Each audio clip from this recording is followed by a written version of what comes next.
Godzilla King of the Monsters is by no means a masterpiece, but it's a fun and well-made movie crafted with care, so it's a shame that it was swept under the rug as just another dumb Godzilla movie, because its merits definitely outnumber its negatives.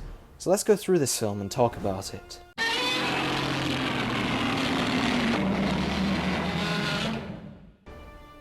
For one, the sound design is really well done and impressive, with every roar memorable, and some send shivers down your spine.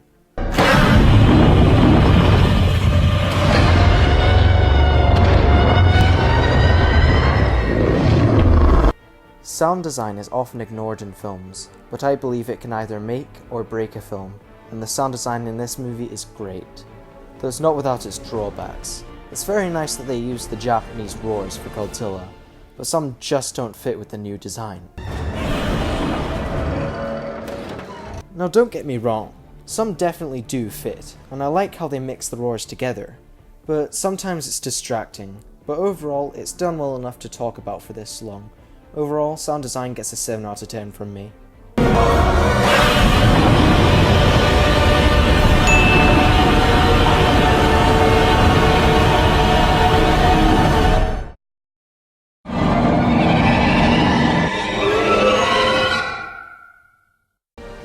The story in this movie is nothing special. It's serviceable and does its job at getting the monsters to fight. There's some very well done moments such as Dr. Serizawa's death, Mothra's first appearance, and the Rodan breakout was very entertaining. Yet the writing can get really dumb and cringeworthy, with some lines feeling really forced. Overall, the story gets a 5 out of 10.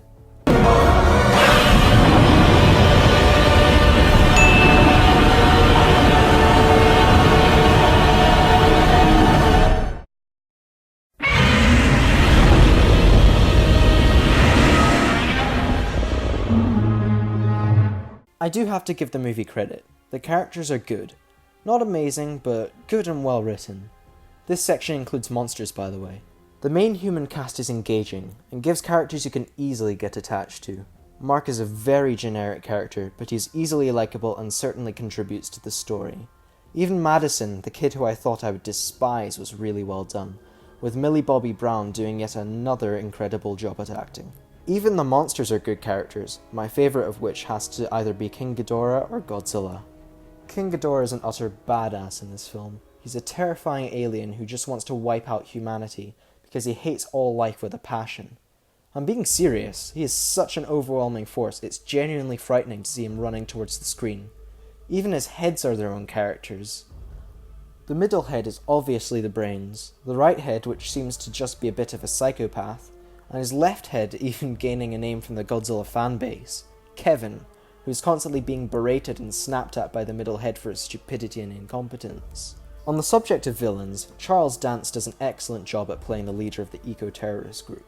He's threatening and creepy, but what makes him stand out to me is that unlike other villains, when he completes his goal, he doesn't think it's necessary to keep getting in the way, which is quite refreshing to be honest. I'm tired of the main villain being unnecessarily evil. Even though he is evil, he doesn't push it.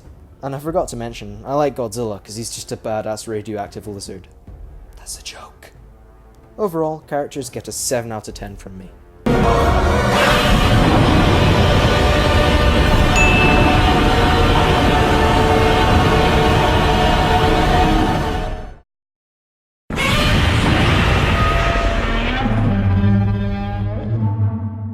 Now, what would a Godzilla movie be without the fights?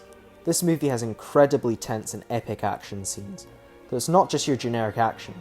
They make creative use of camera shots in the fights to display certain actions, such as Godzilla charging up his atomic breath,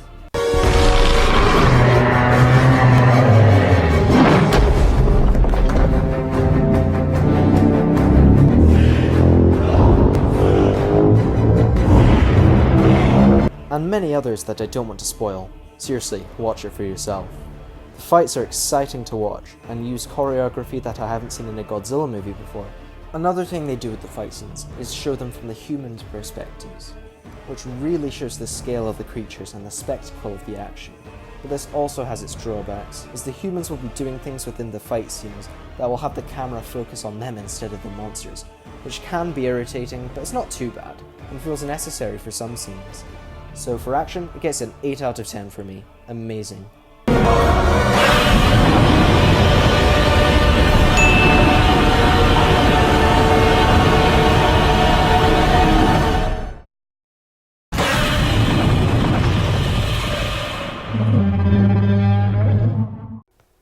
For the most part, the special effects and CGI are well done and believable. The Arctic scene is very, very impressive and believable. Another positive that CGI offers is that it creates opportunities for fight scenes that the classic suitmation Japanese movies couldn't do, such as fight moves that require a lot of maneuverability that the suits restricted.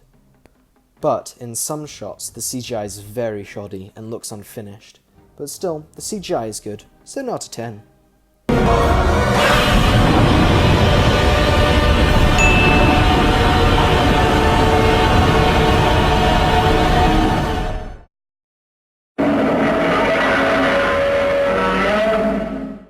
The soundtrack for this movie is extremely good, and the composer, Bear McCreary, did an incredible job at composing for this movie, and I cannot forget Godzilla's theme, Rodan's theme, and Mothra's theme.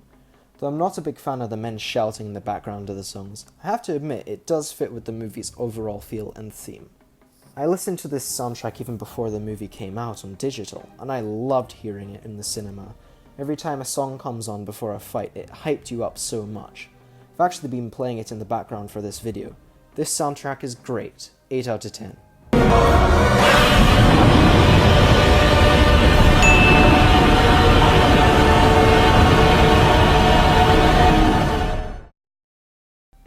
Overall, this is an unappreciated movie, with a lot of attention to detail and care put into it that I wasn't able to fit into this review. It's a shame that it didn't make too much money at the box office, but I'm glad this franchise is getting more installments, so I can't wait to see the monsters this movie set up, especially Mechagodzilla, and hopefully my personal favourite Destroyer, who we'll get into in another review. In conclusion, this movie gets a 7 out of 10 from me. Definitely watch it if you have free time. I'll see you in the next review next Saturday for Godzilla 1985. Coming soon to a theater near you.